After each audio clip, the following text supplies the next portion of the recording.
what for you or for anyone else has been the most successful things that you've put out there about family and food? In terms of a food type, or just... Or maybe the things that you put on the blog, what hits people most, and what have they liked, and what have you enjoyed writing? Gosh, that's really hard, because you never really know what's going to kind of affect people. If you know, my dad had an ice cream shop which he opened when he was 70. My mum and dad used to have a cafe in London, and then he retired and he got really bored, so he opened an ice cream shop. When he was 70, he went off to learn how to make ice cream, and I took over that tradition on a very domestic scale. So when I write about ice cream, people think ice cream is this magical thing, and when you make it, something, I don't know, they seem to think it's impossible to make. It's actually really easy. So that kind of, and ice cream is such a happy food, isn't it? So whenever I write about that, people tend to respond really well. Bread is another one that people seem to think is, I mean, although there's been a real sort of resurgence in making your own bread in the last 10 years, they still can't believe it. I suppose bagels is a big one. Whenever I make bagels, people are just amazed that you can make them. I don't think they can get their head around the fact that you can make them and they come out with a hole in, which is obviously what bagels are, but they can't seem to understand that they're really easy. It just involves a bit of shaping. So, but yeah, I really don't know. I mean, sometimes I write an entry and I think it's really interesting and nobody really mentions it. I made a big after eight once, a massive after eight with a mint fondant centre. That's always really popular, anything to do with chocolate. The ones that also get the reactions are ones where I talk about food as something you can bring to somebody as a present, or that... Okay. Are you remembering a particular time? I'm always talking about particular times when I'm writing about them. So nearly all my entries, they're never just a recipe. They're always how they came about, what they mean to me. Because food is just, a big deal. I'm not one of those people that live to eat. Is that the right way around? I think so, yes. I eat. No, eat. Anyway, you know what I mean. You are a person who lives to eat. Yeah, okay, well, I think. I like my food. Yes. So the idea of taking food and giving food to someone, that idea that it's a gesture, it's a kindness, it's a token of something. Yes, I mean, I think that especially when you have friends that are much richer than you are, and you often don't know what to bring them. There's no point bringing them a bottle of wine because they've got a wine cellar. Or you have people who just don't know what to bring because you don't know them that well. I mean, most people like a gift that's made. And I think, especially if they don't make things, they're just amazed by it. There's something about having made something that really seems to get to people. So, yeah, which is interesting because in Italy, no one really makes cakes to take round to somebody's house. In my family, the sign of sophistication is you go to the patisserie and buy cakes. Oh, I see. Okay. I think that's regarded as posher. So it's kind of weird. So it's just as well I live in England, because I'd probably be regarded as very shabby in Italy with my homemade things. Right. Okay.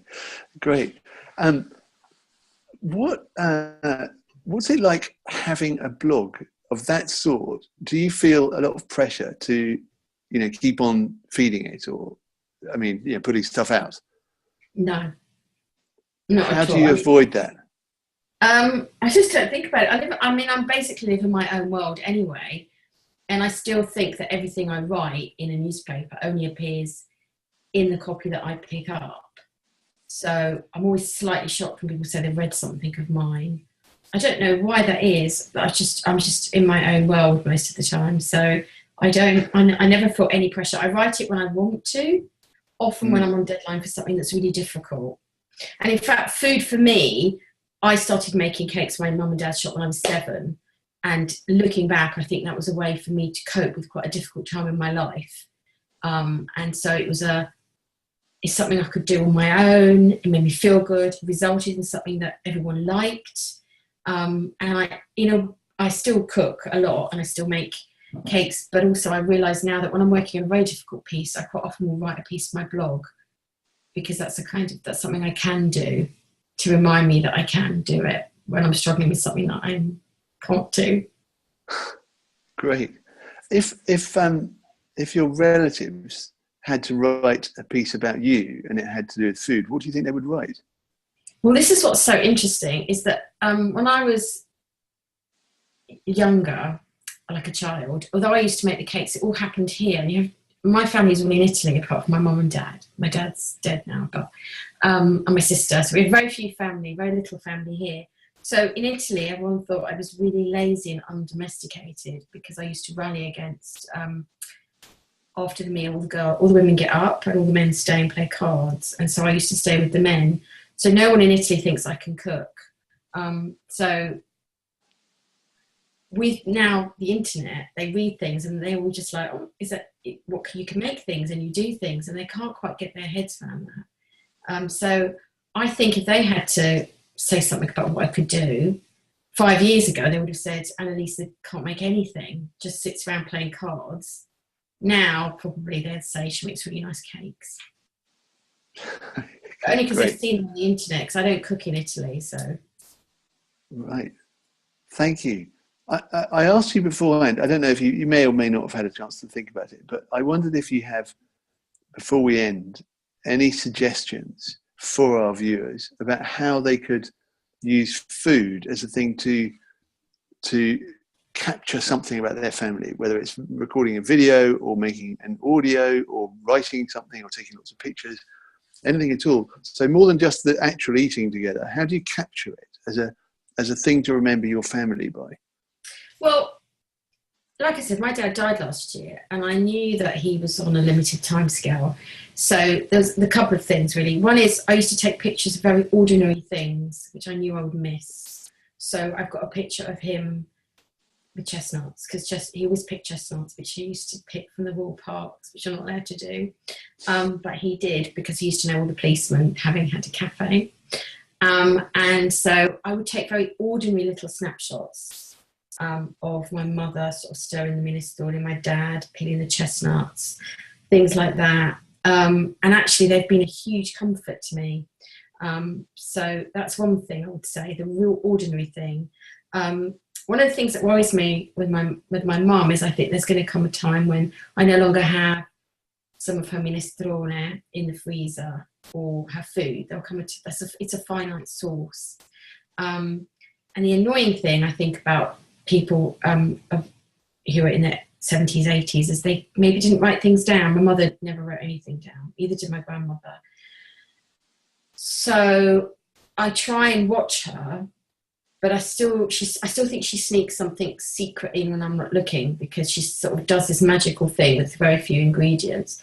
But what I did about 20 years ago is I started things that I did a lot of. It started out practically, so I wouldn't have to look up the recipe. I've got a little book here, and it's all falling apart now. I'm going to show you a bit more of this in a second. And it started as a travelling cookbook. Before really the internet, we could just look up a recipe. If we'd go on holiday, my partner and I, and then we'd say, oh, how do you make this dish? The cookery book would be at home. So we used to bring this little book of favourites. But then over the years, I've kind of, here's my famous bagel recipe. But there's a lovely addition to it. I don't know if you can really see, but it's kind of falling apart. And also, as time's gone on, my children have scribbled all over it. There's a couple of sort of little, it's all over the book. And I used to get really annoyed. I mean, there's one here as well. I used to get really annoyed, but I love it now, because every page that I turn is something to remind me of, that's the day we did that and that sort of didn't work. And they love it too. They said it's the most precious thing they have. It's not actually theirs yet, it's still mine, because all the family favourites are in here. And I didn't have that, and I'll never have that. My grandmother is long gone, and everything she made is gone. There's no tips, there's no hints. She died when I was 16, and I didn't really understand the value of just sitting watching her. But I think the most important thing is to just sit there and enjoy it and absorb what's going on around you, and not to get too hit up if you don't remember everything, because surely it's all about evolving it and making it yours. And so the way I make my minestrone won't be the same as my mum's, but it will have a little bit of me in it.